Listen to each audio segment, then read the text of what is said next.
ಎಲ್ರಿಗೂ ನಮಸ್ಕಾರ. ಏನು ಗೊತ್ತಾ, ಒಂದು ವಿಷಯ ಶೇರ್ ಮಾಡ್ಕೊಳ್ಳೋಣ ಅಂತ. ಆಲ್ರೆಡಿ ಎಲ್ಲರಿಗೂ ಗೊತ್ತಿರೋ ವಿಷಯನೇ. ಈ ಸೊಸೈಟಿಲಿ ಏನು ನಡೀತಿದೆ ಅಂತಲೇ ಗೊತ್ತಾಗ್ತಿಲ್ಲ. ಕೇರಳದಲ್ಲಿ ನೋಡಿದ್ರೆ 2 ವರ್ಷ ಪುಟ್ಟ ಮಗು, ಇಲ್ಲಿ ನಮ್ಮ ಕರ್ನಾಟಕದಲ್ಲಿ ನೋಡಿದ್ರೆ 6 ವರ್ಷದ ಮಗು. ಅಲ್ಲ, ಇವರಿಗೆಲ್ಲ ಯಾಕೆ ಈ ಥರ ದುರ್ಬುದ್ಧಿ ಬರ್ತಿದೆ ಅಂತ ಗೊತ್ತಾಗ್ತಿಲ್ಲ ನಮಗೆ. ಅದ್ರ ಬಗ್ಗೆ ಏನು ಮಾತಾಡಿದ್ರೇನೋ ಏನೂ ಪ್ರಯೋಜನ ಇಲ್ಲ ಅಂತಲೂ ಗೊತ್ತು. ಆದ್ರೂ ಮನಸ್ಸು ಕೇಳ್ತಾನೇ ಇಲ್ಲ, ನಮಗೆ ಸಮಾಧಾನನೇ ಆಗ್ತಾಯಿಲ್ಲ. ನಾನು ಹೆತ್ತ ಮಕ್ಕಳಲ್ಲಾದರೂ ನನ್ನ ಕಿವಿಚ್ಕೊಂಡು ಬರ್ತಾಯಿದೆ, ಅಷ್ಟು ಸಂಕಟ ಆಗುತ್ತೆ ಅದು ನೋಡ್ತಾ ಇದ್ರೆ. ಇದಕ್ಕೆಲ್ಲ ಏನು ಕಾರಣ ಅಂತ ಅನಿಸುತ್ತೆ ಗೊತ್ತಾ.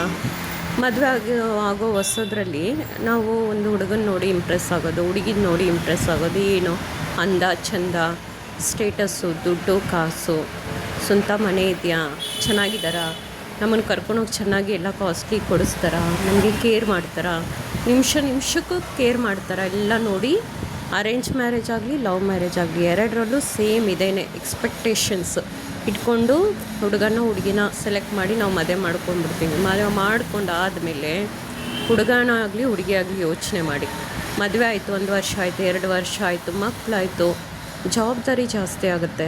ಅಂಥ ಟೈಮಲ್ಲಿ ನಮ್ಮನ್ನು ಯಾವಾಗಲೂ ಕೇರ್ ಮಾಡಿಕೊಂಡು ನಮ್ಮ ಜೊತೆನೇ ಸುತ್ತಾಡ್ಕೊಂಡಿದ್ರೆ ನಮಗೆ ಊಟ ಬಟ್ಟೆ ಸರಿ, ಮುಂದಿಂದು ಮಕ್ಕಳ ಎಜುಕೇಷನು, ಅವರ ಒಂದು ಮುಂದಿನ ಫ್ಯೂಚರು ಸರಿ. ಫ್ಯೂಚರ್ ಬಿಡಿ, ಇರೋದಕ್ಕೆ ಈಗ ನಾವು ಬಾಳೋದಕ್ಕಾದರೂ ಆಧಾರ ಬೇಕಲ್ವ. ಅದಕ್ಕೆ ಗಂಡು ಮಕ್ಕಳು ಓಡ್ತಾರಲ್ಲ, ಮದುವೆಗೆ ಮುಂಚೆ ಎಷ್ಟು ಚೆನ್ನಾಗಿರ್ತಾರೆ, ಮದುವೆ ಆದಮೇಲೆ ಹಾಗೆ ಸಣ್ಣ ಆಗ್ತಾರೆ, ಹೆಲ್ತ್ ಇಶ್ಯೂಸ್ ಬರುತ್ತೆ. ಮತ್ತು ತುಂಬಾ ಅವ್ರಿಗೂ ಮನಸ್ಸಿಂದ ತುಂಬಾ ಇರುತ್ತೆ, ಅವ್ರಿಗೆ ಹೇಳ್ಕೊಳಕ್ಕಾಗದೇ ಇರೋಷ್ಟು ಇರುತ್ತೆ. ಆದ್ರೂ ಅವ್ರು ನಮಗೋಸ್ಕರ ದುಡಿತಾರೆ, ಟೈಮ್ ಕೊಡೋಲ್ಲ ನಮಗೆ, ನಿಜ. ಅದು ಹೊರಗಡೆ ಎಷ್ಟು ದುಡಿತಾರೆ ಗೊತ್ತಾ. ಒಂದು ದಿನ ಅವ್ರ ಜೊತೆ ಹೋಗಿ ನೋಡಿ ಗೊತ್ತಾಗುತ್ತೆ ಅವ್ರ ಪ್ರಪಂಚ ಹೇಗೆ ಏನು ಅಂತ. ಅದೇ ರೀತಿ ಮನೇಲಿರೋ ಹೆಣ್ಮಕ್ಳು ಹಾಗೇ. ಅವರು ಅಂದ ಚಂದವಾಗಿರಲ್ಲ, ಯಾವಾಗ ನೋಡಿದ್ರೂ ಬ್ಯೂಟಿಫುಲ್ಲಾಗಿ ಕಾಣಲ್ಲ. ಏನು ಬ್ಯೂಟಿಫುಲ್ಲಾಗಿ ಕಾಣೋಕ್ಕೆ ಏನಾದರೂ ಬ್ಯೂಟಿಷನ್ ಏನೋ ಅಂತಾರಲ್ಲ, ಬ್ಯೂಟಿ ಸ್ಪರ್ಧೆ ಇಟ್ಕೊಂಡಿರ್ತೀವಿ ಆ ದಿನ ಮನೆಗಳಲ್ಲಿ. ಇರೋ ಹಾಗೆ ಇರ್ತಾರೆ, ಅವ್ರನ್ನ ಇರೋ ಹಾಗೆ ಪ್ರೀತಿಸ್ಬೇಕಾಗತ್ತೆ. ನಾವು ಗಂಡು ಮಕ್ಕಳು ಹೇಗಿರ್ತಾರೋ ಹಾಗೆ ಪ್ರೀತಿಸ್ಬೇಕಾಗತ್ತೆ. ಜೀವನ ಮುಖ್ಯ.